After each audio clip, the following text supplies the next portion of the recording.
तिथे गुरुपौर्णिमेच्या निमित्तानं काँग्रेसचे ज्येष्ठ नेते नाना पटोले यांचे कार्यकर्त्यांनी दुधानं पाय धुतल्याचा व्हिडिओ सोशल मीडियावर व्हायरल झाला आणि हा विषय आता केवळ धार्मिक परंपरेपुरता मर्यादित न राहता राजकीय चर्चेचा मुद्दा बनला। व्हायरल झालेल्या व्हिडिओमध्ये काँग्रेसचे पदाधिकारी अनिल पाटील चिनेगावकर आणि माधवराव पवळे हे नाना पटोले यांचे दुधानं पाय धुताना दिसतात। मात्र हा व्हिडिओ समोर येताच सत्ताधाऱ्यांनी काँग्रेसवर टीकेची झोड उठवली। काँग्रेसच्या नेत्याचे संस्कार संस्कृती अशीच आहे जी अशा पद्धतीचे वर्तन या राज्यामध्ये करतात। त्यामुळे तर बोध घेतला पाहिजे त्यांनी की काय करतोय, कशाकरता करतोय। याच्याने तुम्हाला खऱ्या अर्थाने समाजाची टीकाच मिळणार आहे, काय मिळणार आहे त्यातून असे प्रयत्न करू नये। नाना पटोले यांनी जाहीर केलं पाहिजे की मी आता राजकारण सोडलंय आणि संन्यास घेतलाय। ज्या पद्धतीनं साधू संतांची पाद्यपूजा केली जाते त्या पद्धतीने काँग्रेसचे कार्यकर्ते नाना पटोले यांचं पाद्यपूजन करतात, दुधानी त्यांना अभिषेक घालतायत। आता नाना पटोले यांनी जाहीर केलं पाहिजे की मी राजकारण सोडलंय आणि संन्यास स्वीकारलाय।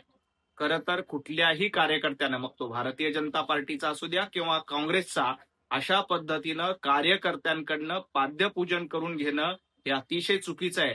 आपल्या कार्यकर्त्यांना गुलाम म्हणून घेण्याचं हे लक्षण आहे। नाना पटोले यांनी या प्रकरणामध्ये जाहीर माफी मागितली पाहिजे। भाजपला सध्या विकास कामं करणं आणि विकासावर बोलण्यासाठी मुद्दे कुठलेही राहिलेले नाही। त्यामुळे कुठल्या तरी विरोधकाचं काहीतरी घ्यायचं, काढायचं आणि त्याच्यावर टीका करायची। अरे तुम्ही काय कामं करता हे बोला ना, आणि तुम्हाला टीकाच करायची ना। तुम्ही कालच्या नगरसेविकेने शाळेमध्ये जाऊन विद्यार्थीकडून पाय धुवून घेतले, त्याच्यावरती बोला ना तुम्ही। लहान मुलांकडून तुम्ही पाय धुवून घेताय, हे तुम्हाला चालतंय। अरे आम्ही तर सुशिक्षित आहोत, आम्ही तर जवळपास 35-36 वर्षाचा मी आहे। मी माझ्या गुरुची पाद्यपूजन करतोय, त्याच्यामध्ये चुकीचं काय? तुम्ही लहान मुलाकडून पाय धुवून घेता, हे तुम्हाला चालतंय, हे तुमचं हिंदुत्व।